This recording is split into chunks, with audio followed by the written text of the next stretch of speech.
Halo teman-teman, di bagian sebelumnya Aose dibawa ke pengadilan suku naga untuk mempertanggungjawabkan perbuatannya selama ini. Setelah perdebatan panas antara sifat angkuhnya melawan ayahnya sendiri, akhirnya berujung pada Aose yang divonis hukuman mati.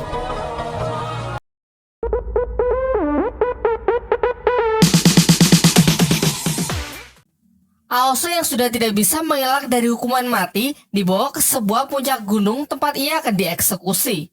Hukuman mati dari para naga adalah dimangsa oleh burung Garuda merah yang memang menjadi makhluk yang paling ditakuti oleh bangsa naga itu sendiri. Sebelum ditinggal pergi, Aose berusaha memprovokasi Ao Yilong agar menyaksikan kematiannya dengan harapan Aose bisa membalikan keadaan. Namun sayangnya tak semudah itu. Dengan kejamnya ia malah menusuk Aose dan segera pergi setelah merasakan hawa keberadaan dari Garuda merah. Di waktu yang bersamaan, Aoling putri Raja Naga Laut Selatan mencoba kabur karena tak ingin dinikahkan dengan putra Raja Naga Laut Utara. Namun karena tindakannya sebelumnya yang berani menerobos penjara, kini ia dijaga oleh pasukan di bawah perintah ayahnya. Ketika ia mencoba memberontak dan nyaris bisa melarikan diri, sang ayah sudah menyambutnya dengan sebuah tamparan keras. Ayahnya pun dibuat sangat marah dan memerintahkan pasukannya agar lebih memperketat penjagaan sampai putra Raja Naga Laut Utara datang. Kembali ke tempat Aose menjelang detik-detik kematian, ia kembali mengingat masa kecilnya dengan seorang teman yang tak lain adalah Yuzong, putra dari Raja Naga Gunung Tianyu. Mereka sering menghabiskan waktu bersama dari sekedar bermain sampai menggali potensi Aose. Yuzong merupakan anak yang sangat berbakat di suku naga sekaligus satu-satunya orang yang sama sekali tak memandang rendah Aose. Suatu ketika, Yuzong menceritakan mengenai Garuda merah yang menjadi musuh terkuat dari suku naga sejak ribuan tahun silam. Kekuatan dahsyat dan pertahanan super kuat membuat Garuda merah sangat ditakuti oleh bangsa naga. Menurut legenda, hanya ada beberapa orang yang bisa mengalahkan monster tersebut yang menjadi pencapaian terbesar bagi kaum naga. Yuzong lalu mengungkapkan bahwa suatu hari ia ingin pergi ke tempat itu untuk mengalahkan burung raksasa tersebut yang akan menjadi kebanggaan tertingginya. Ucapannya tersebut juga memotivasi Aose agar kelak bisa menjadi lebih kuat dan bisa melakukan hal yang sama. Namun nampaknya itu hanya akan menjadi mimpi belaka karena sang Garuda merah sudah benar-benar muncul terbang bebas di atasnya dan siap menerkamnya kapan saja. Meskipun dengan sekuat tenaga ia melepaskan kekuatan petirnya, namun tetap saja usahanya itu menjadi sia-sia. Beruntung Aoling yang berhasil kabur dari penjagaan ketat ayahnya datang untuk menghancurkan rantai yang mengikat Aose. Sebagai gantinya, Aoling meminta agar Aose membawanya pergi kemana saja asalkan ia tak bertemu dengan ayahnya lagi. Lantas mereka berdua pun segera bergegas untuk lari dari tempat berbahaya tersebut. Sayangnya monster yang mereka hadapi memiliki kecepatan yang luar biasa, dengan sekejap ia mampu menghadang mereka. Aose yang sadar tak bisa bergerak lebih cepat dari Garuda merah melarang Aoling agar berhenti berlari. Ia pun berencana memukul mundur monster tersebut lalu mencari kesempatan untuk kabur. Kita lalu dibawa kembali flashback. Diperlihatkan Aose kecil bersama Yuzong tengah melihat Garuda merah untuk pertama kalinya. Yuzong meminta Aose agar tak takut karena tak mungkin monster itu bisa menghampirinya turun ke bawah. Ia juga mengatakan kalau dengan petir merah yang dimiliki Aose berpotensi besar menjadi sangat kuat yang nantinya bisa ia gunakan untuk menaklukkan Garuda merah. Semenjak saat itu, Aose selalu memikirkan perkataan dari sahabat baiknya tersebut. Namun ia merasa pesimis kalau bisa melakukan hal itu. Mengetahui Aose yang memiliki keinginan mengalahkan Garuda merah dimanfaatkan oleh anak di akademi yang ingin mencelakainya. Ia pun membual dengan menunjukkan sebuah bulu burung lalu mengatakan kalau bulu itu ia cabut dari tubuh Garuda merah. Kini setelah mendapatkan bulu tersebut, ia sudah diakui sebagai naga yang pemberani. Aose yang sangat polos dengan mudahnya mempercayai cerita tersebut. Melanjutkan cerita bohongnya, anak jahil itu kemudian mengungkapkan cara ia mendapatkannya, yakni saat fajar Garuda merah akan keluar untuk menikmati sinar matahari pagi, lalu tertidur sejenak sehingga saat itulah waktu yang tepat untuk mencabut bulu di tubuhnya. Malam harinya, Aose pun memutuskan untuk melakukan hal yang sama. Karena dorongan untuk membuat bangga serta membuktikan dirinya kepada sang ayah, anak-anak lain, dan juga teman baiknya Yuzong. Sebelum fajar, berangkatlah ia ke puncak gunung untuk mencari Garuda Merah. Sementara itu, teman-teman jahatnya tertawa puas setelah mengerjai Aose dengan cerita palsu dan sebuah bulu yang sebenarnya hanya bulu ayam yang disusun sehingga terlihat besar. Untungnya Aoling mendengar pembicaraan mereka. Lantas ia pun segera memberitahukan masalah ini kepada Yuzong. Aose yang ingin diakui sebagai naga pemberani mulai panik karena ternyata Garuda Merah tidak tertidur, justru siap menerkamnya.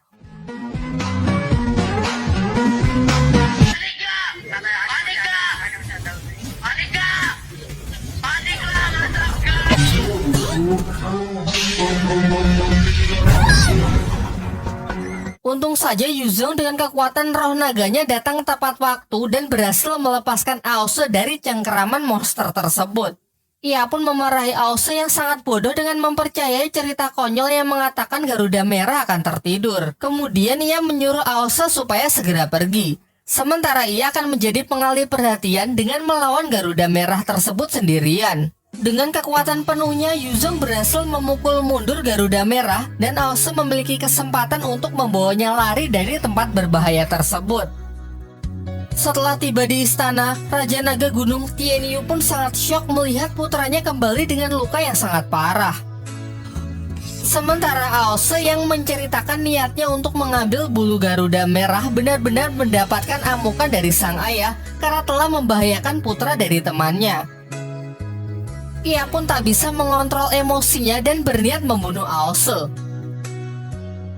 Untung saja Raja Naga Gunung Tianyu beserta beberapa prajurit berhasil meredam amarahnya. Namun walaupun selamat, seketika mental Aose pun benar-benar terguncang mengalami situasi seperti ini. Kembali ke cerita utama, sekuat tenaga Aose pun mengeluarkan kekuatan petirnya untuk melancarkan serangan. Namun serangannya tak berefek apapun karena Garuda Merah memiliki durability yang sangat besar, membuat Aose sangat kewalahan menghadapi burung Garuda tersebut.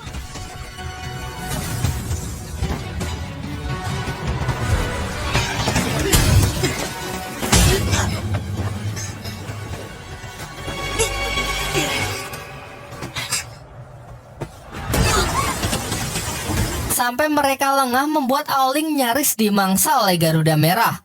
Seketika Aose pun bangkit dengan seluruh sisa kekuatannya berhasil melepaskannya.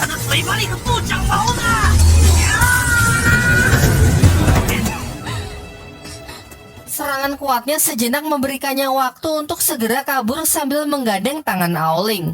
Sayangnya tiba-tiba Aose tak lagi merasakan tangan Aoling. Dan benar saja karena Aoling telah tertangkap yang kemudian langsung ditelan hidup-hidup oleh sang Garuda Merah. Menyaksikan hal itu membuat Aose benar-benar terpukul. Keadaan pun kian memburuk karena 3 monster sekaligus datang mengepungnya. Sontak emosi Aose pun memuncak karena telah kehilangan salah satu orang yang sangat ia percaya.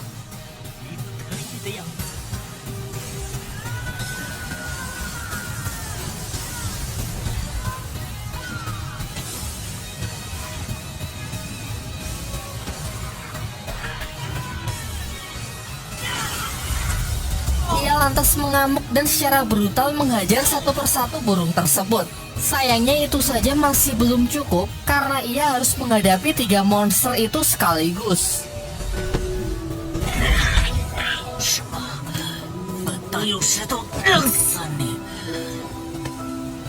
Sampai akhirnya ditelan rasa putus asa, sebuah kilatan petir terlihat di langit menandakan ada yang datang untuk menyelamatkannya. Di tempat lain, rombongan Biksu Tong dalam perjalanannya akan segera tiba di wilayah dari Siluman Kerbau, sebuah tempat hijau yang dipenuhi oleh padang rumput. Ia menceritakan kepada Bailang bahwa klan Kerbau adalah salah satu klan siluman terkuat di Jalan Iblis. Namun mereka tak memakan manusia dan cenderung lebih ramah. Diceritakanlah dulu saat perjalanan pertama. Cupatke yang lamban secara tak sengaja menyandung salah satu bangsa kerbau yang sedang sekarat. Ia menunjukkan sebuah gelas berisi minuman yang telah meracuninya. Namun tak lama setelah itu, pasukan kerbau yang dipimpin oleh sang Raja Kerbau bernama New Moren datang dan mereka pun salah paham dengan menganggap kelompok biksu Tonglah yang mencelakai siluman kerbau tersebut. Pertarungan pun tak terhindarkan. Raja Siluman Kerbau sangatlah kuat mengingat ia merupakan salah satu siluman yang disegani di jalan iblis.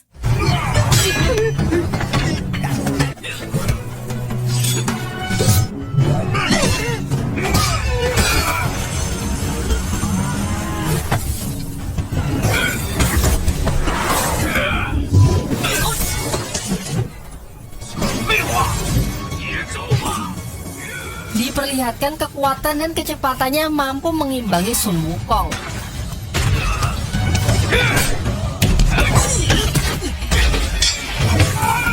Pertarungan mereka yang mulai memasuki kota menghancurkan beberapa properti di sana.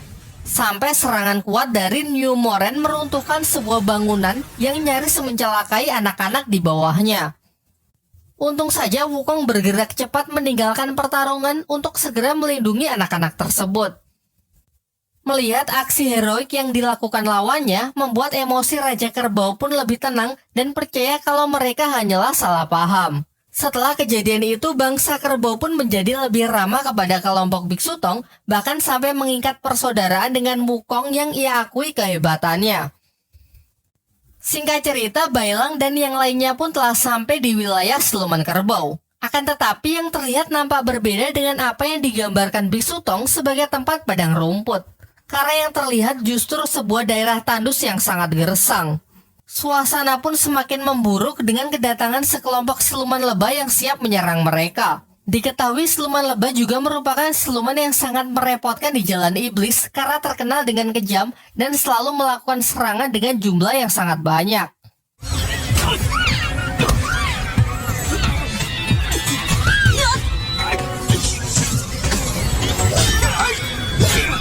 Terlihat kelompok Biksu Tong yang sangat kewalahan karena mereka jelas kalah dari segi jumlah.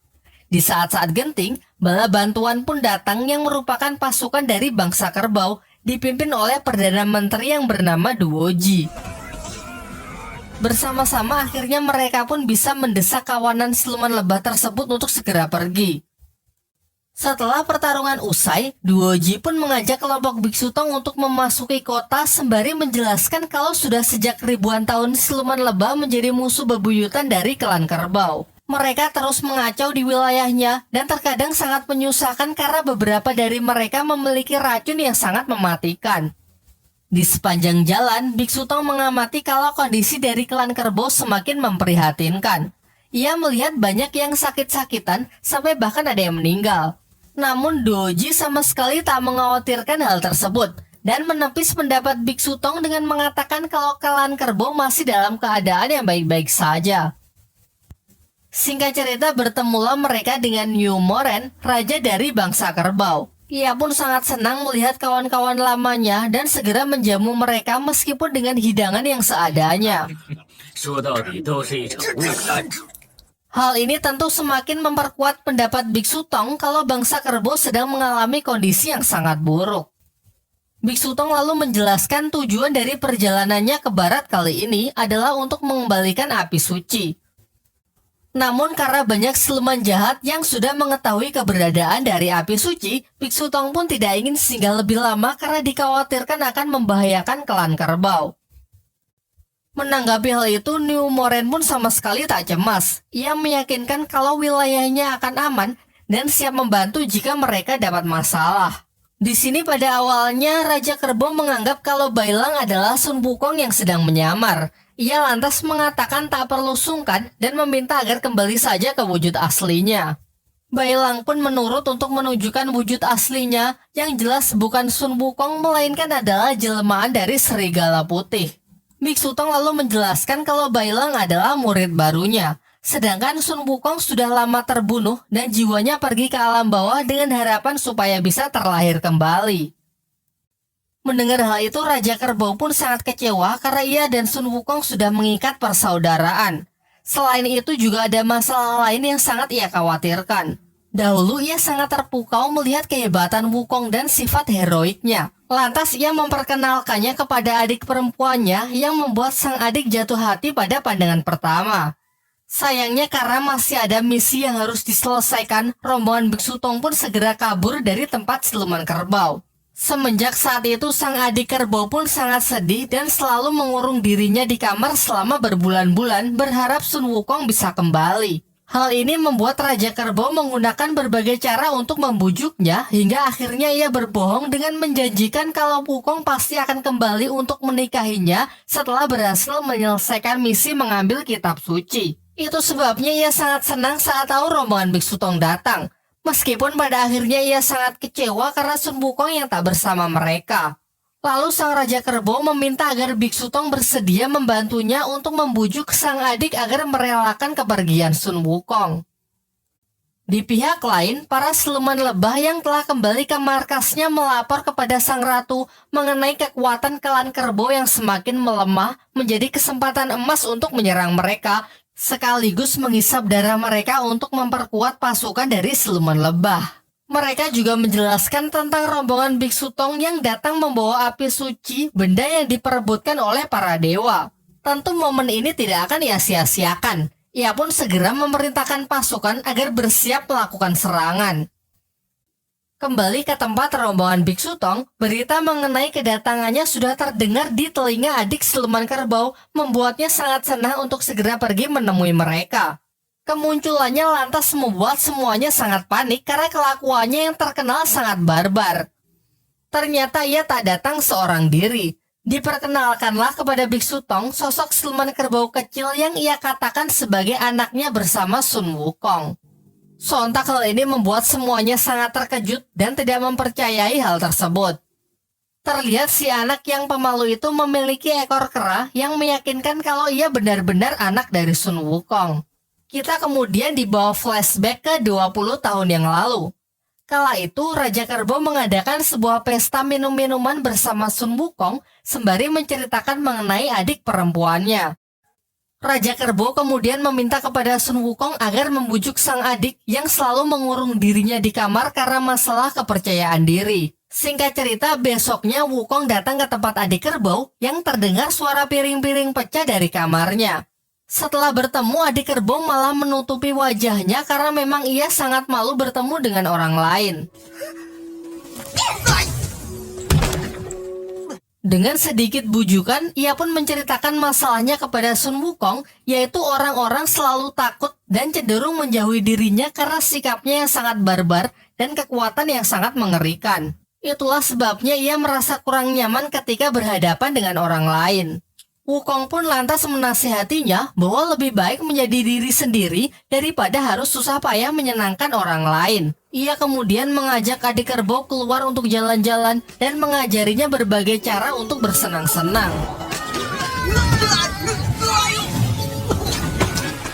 Beberapa waktu yang mereka habiskan bersama membuat adik kerbau merasa nyaman karena ini adalah kali pertamanya ada orang yang memperlakukannya sangat baik. Suatu ketika saat sedang bersama, mereka sempat diserang oleh sekawanan siluman lebah. Wukong pun lantas melindungi adik kerbau dan mengalahkan siluman-siluman tersebut. Hal ini jelas membuat adik kerbau sangat kagum dan diam-diam menyimpan perasaan lebih kepada Sun Wukong. Hingga pada suatu malam, ia terlihat sangat gelisah karena ingin segera menyatakan perasaannya. Ia pun tak ingin menunda lagi mengingat Wukong yang akan segera pergi untuk melanjutkan perjalanan. Tanpa berpikir lebih panjang lagi, malam itu juga ia pun memberanikan diri menemui Wukong di sebuah padang rumput untuk mengungkapkan isi hatinya sebelum semuanya terlambat. Ia pun langsung mengatakan semuanya, lalu meminta Wukong agar tetap bersamanya dan tidak meninggalkan klan kerbau. Kala itu Wukong yang masih tertidur mengigau sehingga mengiyakan permintaan dari adik kerbau. Kini adik kerbau pun merasa sangat kecewa karena Wukong yang pergi begitu saja dan tak menepati janjinya. Walau sudah mendengar cerita itu, Patke masih saja tidak percaya karena menurutnya ada yang aneh dengan kisah yang ia ceritakan. Berbeda dengan Xiaoyi yang mendukung adik kerbau karena merasakan penderitaannya sebagai sesama wanita. Ia pun mengungkapkan penyesalannya telah mengagumi Wukong selama ini setelah mengetahui kelakuan bejatnya yang sudah mencapakan adik kerbau. Biksu Tong yang sebenarnya juga masih ragu mendekati anak tersebut dan mendapati bahwa ekor yang menempel itu ternyata ekor palsu. Ditambah lagi orang tua asli dari sang anak datang dan meminta agar anaknya segera dikembalikan. Kini semuanya pun sudah jelas bahwa memang Sun Wukong tak mungkin melakukan hal semacam itu. Setelah melihat rencananya gagal total, adik kerbau pun sontak menunjukkan sifat aslinya dan langsung emosi, mengamuk serta mengancam kalau ia tak dipertemukan dengan Wukong maka semuanya akan ia bunuh.